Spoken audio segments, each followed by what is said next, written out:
Hello everyone, আসসালামু আলাইকুম। কেমন আছেন সবাই? আজকে আমাদের বনভোজনের একটি সুন্দর ভিডিও নিয়ে চলে এসেছি আপনাদের মাঝে। এই তো দেখে ফেলেছেন বাজার থেকে কিভাবে চট করে রান্না হয়ে গেল। অ্যাকচুয়ালি রান্নাটা চট করে হয় না, রান্না করতে অনেক অনেক কষ্ট। যদিও এবারের কষ্টে আমি কিছুই করিনি, জাস্ট বাচ্চাকে নিয়ে বসে বসে খেয়েছি।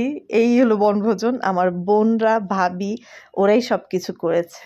আলহামদুলিল্লাহ আলহামদুলিল্লাহ। আমরা তো শুধু অপেক্ষায় থাকি, সবাই জানেন যে কোনো না কোনো একটা উসিল্লা খুঁজতেই থাকি, কবে আমরা এরকম পিকনিকগুলো করব, মেয়েদের স্কুল কবে বন্ধ হবে, বা সব কিছু মিলিয়ে মানে একটা না একটা উসিলা খুঁজতেই থাকি আমরা কবে একটু একসাথে হয়ে এগুলো করব। এই যে দেখুন আমার ভাবি কি সুন্দর করে পেঁয়াজ কাটছে, আলহামদুলিল্লাহ।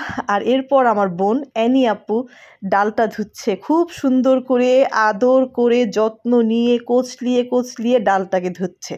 সে ডাল ধোয়ার আগে খুব যত্ন করে হাতে আংটি পরে চুড়ি পরে নিয়েছে।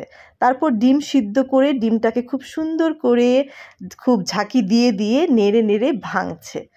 তো যাই হোক, মজা করলাম। আসলে আমাদের খুব সুন্দরভাবে পিকনিকগুলো খুব মজা হয়।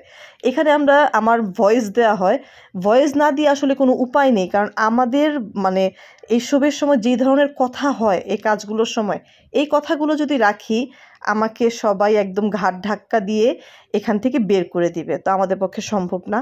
এই যে ভাবি এখানে বেগুন ভাজছে, বেগুন ভাজাটাও খুব মজা হয়েছিল, কারণ বেগুনে হলুদ আর লবণ আমি মেখে দিয়েছিলাম। এরপর অ্যানি আপু আলু ভর্তা বানাচ্ছে। আলু ভর্তা অ্যানি আপুর সবসময় বেস্ট। এটা আসলে অ্যানি আপু তোমাকে পাম দেওয়া হচ্ছে না, তোমার বিয়ের আগের থেকে আমরা ছোট থাকতেই তোমার আলু ভর্তা খুব পছন্দ করি। আগে তোমাদের বাসায় রাতে থাকতে গেলেই বড় ফুপুর গরু মাংস আর তোমার আলু ভর্তা আমাদের সব থেকে প্রিয় খাবার ছিল। এটা আমরা কাজিনরা সবাই এখনও বলি। তো এই তো সুন্দরভাবে পিকনিকটা করেছি। অ্যানিয়াপুর ভর্তা দেখে, ভর্তা চটকানো দেখে আমার আবারও জিভে জল চলে এসেছে। এত মজা হয়েছিল মাশাল্লাহ ভর্তা। তবে ঝালটা খুব বেশি হওয়াতে আমি জাস্ট একটু খেয়েছি, বেশি খেতে পারিনি, কারণ যেহেতু আমার বাবুটা ছোট আমি এখন ঝালটা একটু কম খাই। তারপরেও টেস্ট তো করতেই হবে, এখানে তো আমরা চাঁদা দিয়ে পিকনিক করেছি, তাই না? তো টেস্ট তো করতেই হয়, তো তার জন্য একটু টেস্ট করেছিলাম আর কি। তো এখানে টমেটোর চাটনি করেছে, টমেটোর চাটনিটাও খুব মজা হয়েছে। তো ফাইনালি আমাদের এখানে পিকনিকটা ছিল ভর্তা পিকনিক, কারণ কোরবানির গোস্ত খেতে খেতে সবার মোটামুটি একটা মুখে রুচিটা একটু মানে চেঞ্জ করার জন্য এই ভর্তা পিকনিকটার আয়োজন করা হয়েছিল। তো এখানে আবার অ্যানি আপু পুঁই শাক দিয়ে ডালও রান্না করেছিল। পুঁই শাক দিয়ে ডালটা আমার খাওয়া হয়নি, এটার মেইন রিজন হচ্ছে আজকে আমাদের ভর্তার সাথে আমাদের পোলার চালের ভাত রান্না করার কথা ছিল। তো আমার আম্মু এসে প্ল্যানটা পুরাই চেঞ্জ করে ফেলেছে, পোলার চাল দিয়ে পোলাওই রান্না করেছে। তো পোলাও দিয়ে এগুলো খাওয়াতে আর পুঁই শাক দিয়ে ডালটা খাওয়া হয়নি। এখানে ডিম ভুনাটা জাস্ট ওয়াও হয়েছিল, এটা ভাবি করেছে।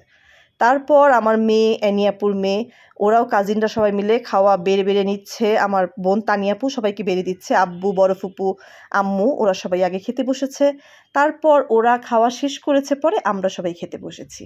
তো এই ধরনের পিকনিকগুলো আমাদের খুবই পছন্দ। এখানে এমন না যে খুব বেশি আমরা মানে আয়োজন করে খুব বেশি খরচ করে কিছু করি, হালকা পাতলার মধ্যেও আমরা সুন্দরভাবে সব কিছু করার চেষ্টা করি। আলহামদুলিল্লাহ আলহামদুলিল্লাহ, এমন একটা পরিবার পেয়েছি। অনেক সময় অনেক কিছু দিয়ে অনেককে আপনি মন ভরাতে পারবেন না, কিন্তু আমরা কিন্তু ছোটোখাটো জিনিস দিয়ে অনেক সুন্দরভাবে এমনভাবে সাজিয়ে আমরা জিনিসটা তৈরি করি যে মানুষ মনে করবে হয়তো অনেক কিছু, অ্যাকচুয়ালি তা না।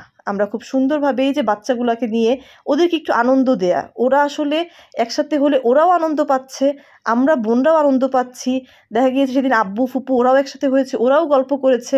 এক একটা জেনারেশনে মানে যাদের সাথে যাদের যায় তারা আমরা একসাথে বসে বসে গল্প করি, ইভেন আমরা সবাই একসাথে বসেও গল্প করি। আমাদের সময়গুলো খুব ভালো যায়। কি ভিডিওতে কেউ আন্দাজ করতে পারছেন না এই মগটার সাইজ। এত আন্দাজের কি আছে বলো? হাফ শেয়ার মুখের সামনে নে, মুখের সামনে নে, তাহলে বোঝা যাবে মুখটা। অবশ্যই মুখটা অনেক বড়। আমাকে চ্যালেঞ্জ দেওয়া হয়েছে যেন এটা আমি এক ডুবে খেতে পারি। না আমি বলছি আমি পুরো 2 লিটার এক ডুবে খেতে পারবো। এখানে যেহেতু একটা পিকনিক হচ্ছে, একজন মানুষ যদি এত বড় একটা মগে খায় তাহলে তো এটা হয় না। আমি যে টমেটো ভর্তা খাই নাই, আমি যার কতগুলো ভর্তা খাই নাই, ওগুলো তোমার এটা আপনারা খান, আপনাকে খাইতে মানা করছে কি? আপনি আমি খাই না, ভাগেরটা চাপাই খান। শুধু একটু 2 চুমুক কোক বেশি চাইছি। ভাই 2 চুমুক না, এই জায়গায় তো কয়েক চুমুক বেশি। আপনি খেতে পারবেন? নজর দিয়ে দেখি এটার কাপের সাইজটা একটা প্রায় আধা কেজি একটা ভাত। হ্যাঁ ভাই, তোরা খাই, আমি খাও হই না। আধা কেজি একটা ভাতের চালের পাতিল যেতটুক হয় ততটুকের একটা কাপ। একদম মিথ্যাচার, এইসব না। মিথ্যাচার আমার পছন্দই হইতাছে না। না, না। একদম আধা কেজি হবে না আপু? হ্যাঁ, হবে। হ্যাঁ আধা কেজি। আমি, তুমি কিছু বলো। দে আমি আধা কেজির একটা পাতিল আনি, চুমুক দিয়ে দিয়ে ফেলে দেখি কেমন পজিটিভ। ভাই, তুমি গিলা খাও, তুমি চুমুক দিয়ে তুমি খাও। তুমি সুন্দরভাবে চুমুক দাও, একটা যাও সুন্দরভাবে একটা চুমুক দাও। দেখেন কই মুখ কই। এই যে তানিয়াপুর সাথে আমরা খুব সবাই মিলে দুষ্টামি করলাম, হাসাহাসি করলাম। তারপরে শেষে 1 কাপ চা তানিয়াপুর হাতের।